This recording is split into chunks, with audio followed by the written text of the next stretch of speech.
Assalamualaikum warahmatullahi wabarakatuh. Jumpa lagi di channel kami Minak Lewong Farm, channel yang membahas seputar dunia perikan air tawar. Pertemuan kali ini kita akan membahas padat tebar guys, khususnya padat tebar pada sistem budidaya lele statis, atau ada juga yang menyebutnya konvensional ya. Jadi seperti ini, tanpa alat bantu, tanpa probiotik, tanpa apapun ini guys. Tentunya setiap sistem budidaya lele itu memiliki padat tebar yang berbeda-beda ya.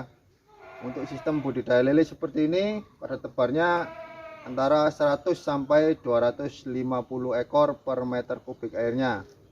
Untuk budidaya lele sistem kocor, sistem ras, bioflok tentunya berbeda lagi. Untuk sistem ras dan sistem kocor ini biasanya memiliki padat tebar yang lebih tinggi lagi guys, lebih ekstrim ya, antara 500 sampai 1000 ekor per meter kubik airnya. Kenapa kita bahas padat tebar pada pertemuan kali ini?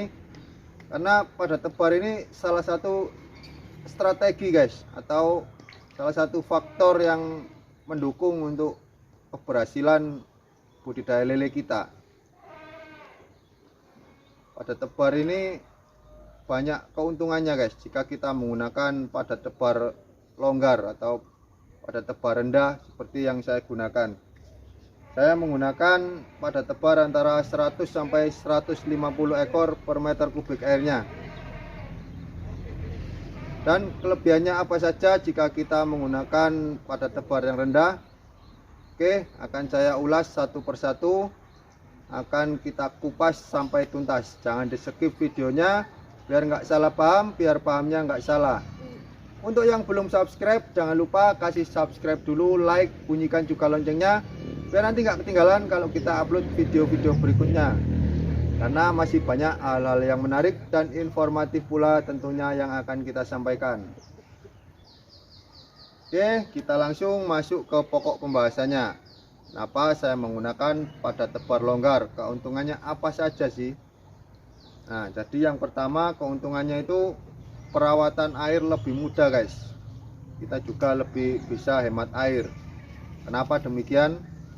Karena misalkan kolam 4x2 ini ya,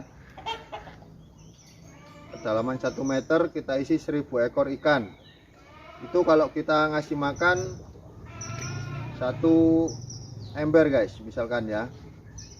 Nah, dibandingkan dengan kita isi 2000 ekor, tentunya kita ngasih makannya juga tambah banyak, 2 ember. Jadi di situ kotoran yang dikeluarkan oleh ikan juga lebih banyak. Nah, untuk pengorbanan airnya juga lebih susah guys, atau airnya lebih cepat rusak. Jadi kita harus lebih intens untuk mengontrol kualitas air, atau kita lebih sering mengganti air. Untuk padat tebar yang saya gunakan ini antara 100 sampai 150 ekor. Ini saya biasanya mengganti air antara 3 minggu sampai 1 bulan guys, baru saya ganti air. Jadi ini sangat mudah dan sangat cocok untuk digunakan belajar budidaya lele ya. Khususnya untuk Anda yang ingin belajar budidaya lele, saya sarankan untuk menggunakan padat tebar yang rendah saja. Oke, lalu yang kedua, ruang gerak dan suplai oksigen ikan terjaga.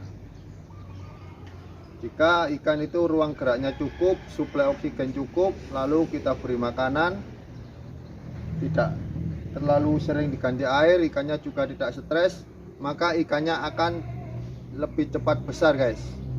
Jadi di situ bisa menekan FCR ya, juga mendukung untuk hasil yang lebih bagus. Kalau ikannya lebih cepat besar, hasilnya juga lebih bagus nanti guys, kita hasil panennya. Jika Anda tidak percaya, bisa buktikan sendiri. Jika punya kolam ukuran 4x2 atau ukuran berapa misalnya ya, kita isi ikan 1000 dan 2000 ekor. Kita kasih makan dengan porsi yang sama, dengan pola perawatan yang sama, maka yang lebih cepat besar adalah yang menggunakan padat tebar yang rendah. Hal itu dikarenakan yaitu tadi guys, karena suplai oksigennya terjaga, ruang geraknya cukup, lalu kita tidak terlalu sering mengganti air, jadi ikannya stabil emosinya ya, dia tidak stres. Karena menurut teori itu ikan yang stres itu 3 hari kalau dikasih makan tidak bisa jadi daging guys, cuma untuk memulihkan kondisi stresnya itu. Lalu yang terakhir, yang ketiga adalah saya ini kalau panen tidak langsung habis guys, jadi pasti ada sisa ya. Kalau dalam bahasa petani lele biasanya palang, atau kalau di sini itu disebut brosotan guys. Jadi brosotan itu yang keluar dari sortiran tengkulak itu, makanya disebut brosotan.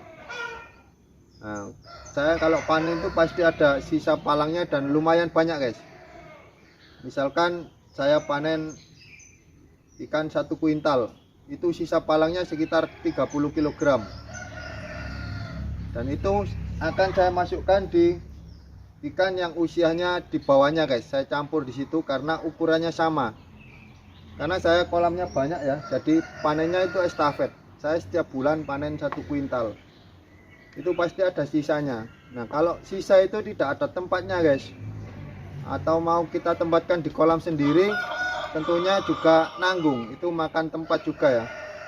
Jadi saya sediakan di usia yang di bawahnya ini guys. Nanti sisa 30 kg itu sekitar 500 ekor ikan lah. Kalau ukuran masih kecil sekitar 16 ekor per kilogram. Itu pastinya akan memakan tempat kalau tidak kita sediakan kolam ya. Nah itu saya masukkan di sini guys untuk menambah padat tebarnya. Jadi selama dia kecil sampai tumbuh besar sampai menjelang panen itu dia masih terbilang padat tebar yang rendah, longgar ya.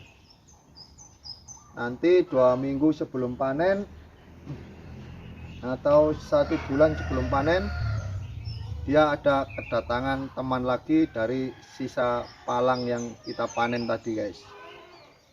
Oke, sekian yang dapat saya sampaikan, semoga bermanfaat. Salam sukses petani ikan air tawar. Wassalamualaikum warahmatullahi wabarakatuh.